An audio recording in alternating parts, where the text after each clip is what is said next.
Si Jesus naghisgot og igpapatubog paan nga palikayan niya ang igpapatubo sa paan ni Herodes o sa mga Pariseo. Pero ang mga tinun-an, ang ilang gihunahuna, ang paan nga kanigyong pagkaon niya, murag ilang hunahuna nga gipadungog-dungog sila ni Jesus tungod kay wa man sila kadag paan, usa ra man kabuok. Mao to nga gipahinomduman sila ni Jesus nga dili to mooy kahulugan kay wa may problema niya ng paan. Ang 5 gani kabukpan nakabusog man og 5,000 na sobrahan pag yung 12 kabukag niya ang pila to kabukpan, lain na sang 7 kapaan ba to niya na sobrahan na sad og pila to kabukag, 7 sad ka bukag ang nahibilin na sobra niya, 4,000 katawo ang ipakaon. So dili to pan nga aktual unsa man nga igpapatubo, unsa man ang patubo makapadasig, no, kapadasig. Ang palikayan sa Ginoo unsay nakadasig, unsay inspirasyon sa mga Pariseo og ni Herodes, unsa may makapa-inspired sa ilang kinabuhi, mo na iyang palikayan. Ya unsa man sa mga Pariseo og ni Herodes, ang sa mga Pariseo kana gyung sila gyud maoy center of attraction, sila gyud daygon.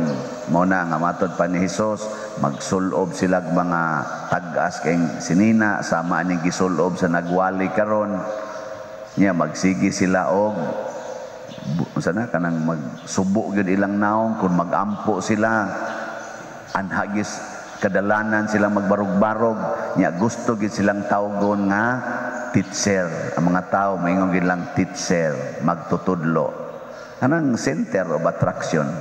Si Herodes mao gyapon center of attraction, center of authority, nga siya gyud magbuot, sigag yaw-yaw diab putlan tagyog kas liog ana. Mao to naputol ang liog ni John the Baptist tungod ni Herodes. Nya mao ni siya kanabang ang ato bitang unang hunahunaon ang makapa-inspired nato kung daygon ta. Mao na ra ba ni ang perti kakusog karong panahona na bitang tungod aning influence aning selfie kanabang upload ana bang YouTube, Facebook, inana gusto gitang daghan ang mulike. Yang daghan ganing mag-ana ang kamot kanang sign nga ana murag mag-uol ta. Aka mo upload basad mo og YouTube, Facebook. Adi mo upload Facebook. Ay mo post sad mo picture mangani dayon. Mao na nya tungod ana murag tag mag-uol kun way mo like nato. Pero mo viral gani ana kita kayo daghan kayo lipay kay tanan. Kung mauna lang na atong makalipay nato nga daygon ta, kinahanglan yung tagdon gyud ta, kita gyud maoy center of attention nga love jud kay ta, nya wa na gani bigo na gani sa pag-ibig, maghikog dayon kay wa nay nagmahal niya. Diha patoy naghikog nga giposa sa ni kaning katubang gahikog ba diha sa Facebook bang nga samtang naghikog siya iyang gi-video ang iyang paghikog nya naman sa ini-interact magsige sa iyon, sige na excited na kung mamatay ka na namatay ginoon ang pagdunag ito'y murag pangutana katong ni-interact nga ni-inspired niya nga maghikog tawgon batog accomplice unsa man to siya nakasa pudto ngali nya mao na tungod na sa atong pagsigig pangita abisan sa inyong balay kamo mga ginikanan gusto gyud mo nga kamoy paminawon sa inyong mga anak, kamo gyud sundon na mas stress gyud ka. Kamong mga asawa gusto gyud mo nga lahab kay mo sa inyong bana kana yung hapit tanan nimong lihok iya gyud nga hapit talag kasapnayon mas stress ka. Alabaw ng mga bana nga sabton jud ka sa imong asawa, nga ang imong asawa mo sabot gyud nimo nga love jud kay ka, na ma-stress gyapon ka. Ana. Apil na sa mga manag-uyab. Oy, ingno nimo nga kuan gyud, love jud kay ka sa imong uyab, na ma-stress gyud ka ana. Labi nag-inig text nimo dili mo baos, na patay ka diya. Karon gani mubo na kay pailob ang mga managuyab karon, inig text ba dangtag usa ka oras dili ka reply, suko na. Kamis una suwat mi ipadana mo sa among uyab, usa ka buwan pa mo balik, di lagi pun masuko. Bitaw di ba sa una? Karon gamay kayong oras, labi nagyog mag-text ka ikabuntag niya hapon na mo reply, susuko lagi. Luoy kayo mo na ingos Kristo, likay na, likay kana bitang ang imo na lang kaugalingon ang imong gihunahuna. Unsa man gid ay tinuod nga makapalipay? Ang tinuod nga makapalipay kanang kita maoy maghatag og kalipay sa uban, kanang mahimo tabang other centered nga di ta maghuna-huna nga kita maoy lipayon, kung dili kita maoy muhatag og kalipay ngadto sa uban. Mao bitang ningon si Kristo, kamo ang kahayag sa kalibutan, kamo ang asin sa katawhan. Pasabot kita di ay moy tiglipay, bali di ay aron ta mahimong malipayon kaayo ang atong paningkamutan nga makalipay tas uban, dili kay kita moy mangayog kalipay gikan sa uban. Sugdi na ninyo, kamong mga ginikanan. Sige, sugdi. Lipaya ang inyong anak. Maurag na imong tumong. Sigihan lagi nimo sila lipay. Ayaw gyud pangay kalipay gikan sa imong anak. Eskwela na, mahagbong, okay lang. Lipaya lang. Unsaon man paglipay ang nahagbong? Kanang na zero ba sa exam? Unsaon nimo paglipay? Ayaw ing na bugu asad nimo ayaw ing na hapa-hapa lang siya, better luck next time. Ako bitas unab elementary pa ko, grade 5 pa gani, exam 1 to 100, addition 0 dayon ko, 0, 1 to 100 0. Nakuugma, tunan ko nig maayo kay subtraction man ig kaugma. Kuha dayon kog 15, 1 to 100 gyapon akong kuha 15. Alipay nako. Gi-announce man nga ikasunod adlaw, gisunod na mong meeting atong among subject multiplication na sad kuno. So hapit ko matog, sige tuon anang multiplication table na sa kanabang luyo anang notebook ba. Love tuon jud kog maayo.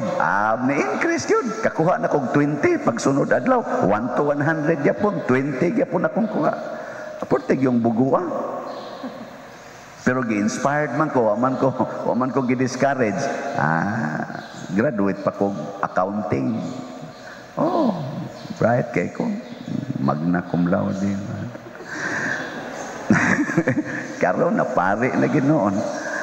O gi-discourage pa ko ato basig niambak na ko kuan dito sa amo atong mga mangga, tagas kitong mangga, amo to say nagugog mangga ato ambak tay ko sa kaguol. Pero wa man gidasig ra man sad ko. Ang ikaduha nga atong hinumduman sa unang pagbasa. Sa unang pagbasa, naguol kay Ginoo og nagmahay siya nganong nagbuhat siyag tao. Pero dunay nakalipay niya. Kinsa may nakalipay niya? Si Noah, si Noe. Ngano man kay si Noe kusog kay maminaw sa Ginoo. Ang tanang pulong sa Ginoo iyag yung tuhuan. Ya wala pa biyatoy ka ng Bible, wala pa Bible.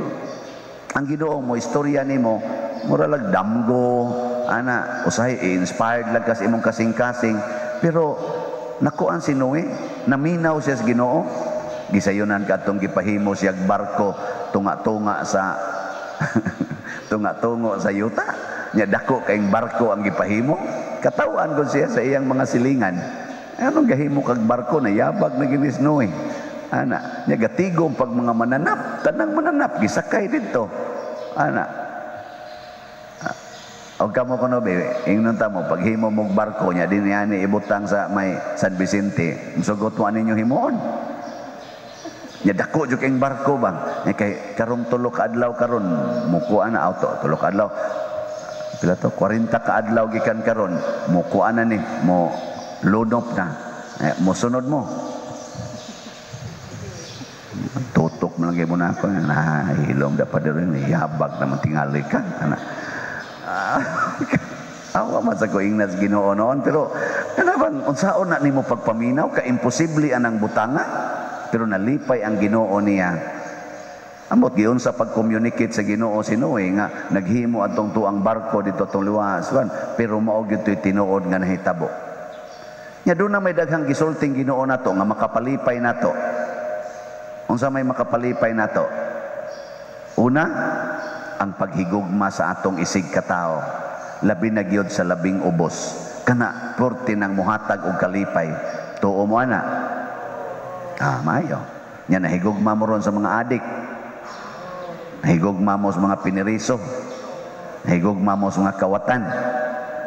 Inyong papuyon sa inyong balay. Napaong dayon. Di mo dapat. Ikaw bita ko labing ubos na day labing ubos diya nga kana mga dato, pari, mura man na inyong higugmaon sad pari, na tagaan, imbitaron yung kaon, padadaan pa. Di man sana sayop, sakto man sana, pero basig naran imong kalipay diha. Ikaduha, ang pag-alagad sa atong isig katao. Maunay porting mudag kalipay. Kana bang mualagad ka, labi na gyud sa imong pag-alagad, kana bitang nag-antos na ka tungod sa imong pag-alagad. Kana porting nang mudag kalipay. Ana. Unsa man mualagad mo? Di mo manogo. Nogo na sad. Alagad gani di gyud manogo. Mao na siya.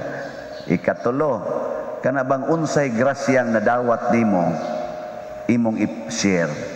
Kana bang ang grasya nga nadawat di ka maghunahon nga ako ni kung dili amo ni nya mangita kag paagi unsaon pag-share ni ana. Kana porti ginang makalipay ang mahal nga Birhen Maria nangita gid siya paagi unsaon pag-share si Hesus. Ana moto nga wa magpugong si Maria nga si Hesus maglakaw-lakaw ngadto di na muulis ila hangtod yod nga gipatay si Hesus, gi-share gid ni Maria kay si Hesus man mo'y pinakadakong grasya nga nadawat sa mahal nga Birhen Maria. Una mauni ang tuburan sa gitawag natong tinuod nga kalipay o kalinaw. Kana bang mupaambit na ka sa tanan nga naa nimo. Usbon ako ang di ko pulan sa pagsigig balik-balik anig pasalamat kining ato bang mga kaigsuonan nga sigig yung hatag ngan hinatog share. Nabit ingon na karon pader kani bang among negosyo kuan naman ni pero 5 ka buwan nga sige na lang kunong alkanse. Ang sama ni pader hunongon dili nako og wa na laing opportunity. Hunungan lang na yaw. Ug di gyud makaya, hunungan na lang na kay napay daghang opportunity. Hapit lang sa nako ingnan ang palit pa kaning among hope and opportunity. Daghan dayon na. Ang ato kung nauna siging tigom, mas stress noon ka. Siging pangitag ginansya, ayaw share. Ana, mao ni siya ang mga pulong sa Ginoo nga usahay di ta ma-inspired para nato murag way ayo. Pero sa tinud-anay mao ra gini ang the only technique aron do natay kalinaw, kalipay og kasantos sa kinabuhi.